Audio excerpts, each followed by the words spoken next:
ધવલને ઠેકાવ્યું તો આ બાજુ. જય શ્રી રામ બધા ભાઈઓને સ્વાગત છે આપણા નવા દિવસના નવા બ્લોગમાં. ભાઈ બ્લોગને છેલ્લે સુધી જોજો, મજા આવશે. તો અત્યારે ભાઈ આપણે વાડી આવી ગયા છે અને તો આજે છેલ્લો દિવસ છે ભાઈ. આજે પાણી પી ગયા છે બધા ખેતરમાં, તો થોડોક ખૂણામાં બાકી છે એ બાજુ આજે પીવડાવવાનો છે. તો અત્યારે સવારના વાગે છે 9 ભાઈ, આપણે વાડીએ પહોંચી ગયા.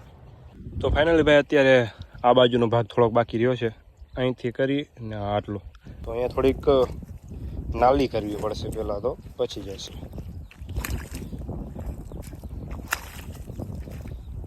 જો હવે આવેલું, હવે કામકાજ રેડી થઈ ગયું. તો ફટાફટ ભાઈ આપણે આટલું કામ પતાવી નાખીએ, પછી આગળના બ્લોગને કન્ટિન્યુ કરીએ. વાગે સાંજના 4 અને ભાઈ આપણે ઘરે આવી ગયા હતા. બપોરે લગભગ 1 થી 2 વાગે આવી ગયા હતા અને પછી આપણે નાહી ધોઈ અને સૂઈ ગયા હતા. અને અત્યારે પાછા ઉઠી ફેસ વોશ કરીને હવે બ્લોગને કન્ટિન્યુ કરીએ. જોઈએ ભાઈ આગળ બ્લોગમાં શું થાય. ભાઈ આપણે આવી ગયા બારે અને હવે જઈએ છીએ વાડીએ પાછા. ત્યાં સાંજ પડી ગઈ અને કાલે રાત્રે આવ્યા હતા ભાઈ જંગલી સુવર. તો આપણે ભાઈ જઈએ છીએ વાડી અને થોડાક વાયર તોડી ગયા છે, તો આપણે સરખા કરતા આવીએ. તો અત્યારે ભાઈ આપણે વારા ચેક કરીએ છીએ.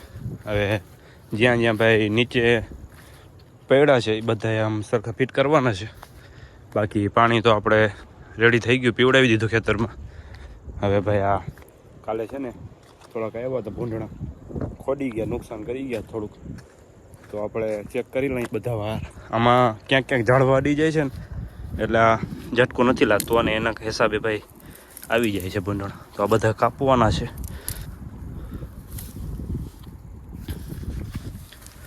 તો હવે ચેક કરતા જઈએ જ્યાં જ્યાં પણ આમાં જો આવી જગ્યાએ આમ ટચ થતા હોય ને તો પછી ઝટકો ના લાગે, અર્થિંગ લઈ જાય આ ઝાડવા જમીનમાં. તો આ આવી રીતના આપણે કાપી નાખીએ. બાકી ધવલ અહીંયા ઊભો છે, જો એ જ કામ કરે છે.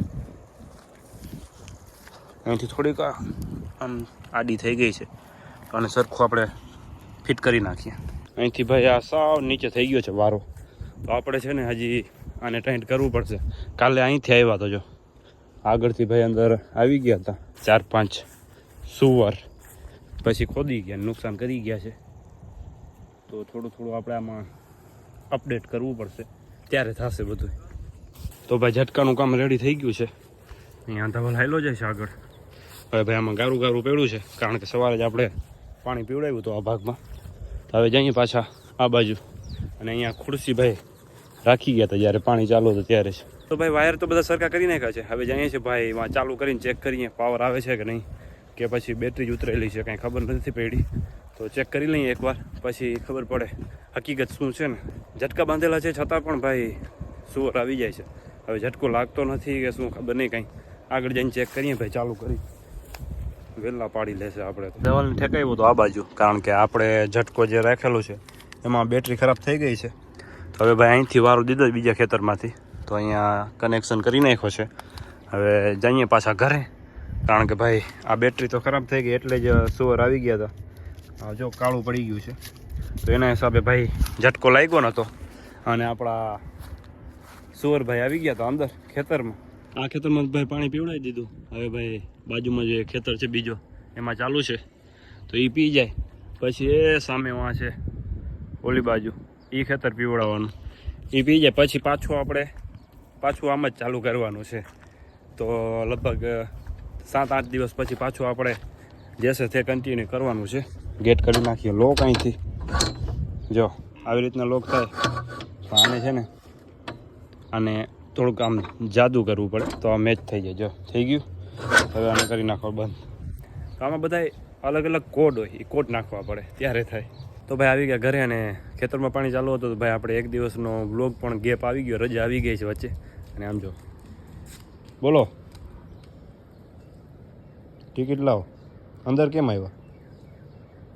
તો અત્યારે ભાઈ અમે જઈએ છીએ અહીંયા અમારે બાજુમાં માતાજી છે, અહીંયા પગે લાગવા માટે. તો જો ગામથી નીચે આવી ગયા. મારું ગામ છે ટીંબા ઉપર. તો ભાઈ થોડુંક નીચે આવીએ તો અહીંયા ખેતરમાં માતાજી છે, અહીંયા પગે લાગવા જઈએ છીએ. મારી સાથે શિવરાજ છે, પણ શિવરાજ ના પાડે છે ભાઈ મારું મોઢું બતાવજે નહીં, તો આપણે નહીં બતાવીએ. અત્યારે ભાઈ આવી ગયા છે વાડીમાં અને સામે માતાજીનું મંદિર છે, અહીંયા જઈએ છીએ પગે લાગવા માટે. બાકી આ બાજુ ઝટકા બાંધેલા છે અને માંડવી વાવેલી છે બધામાં.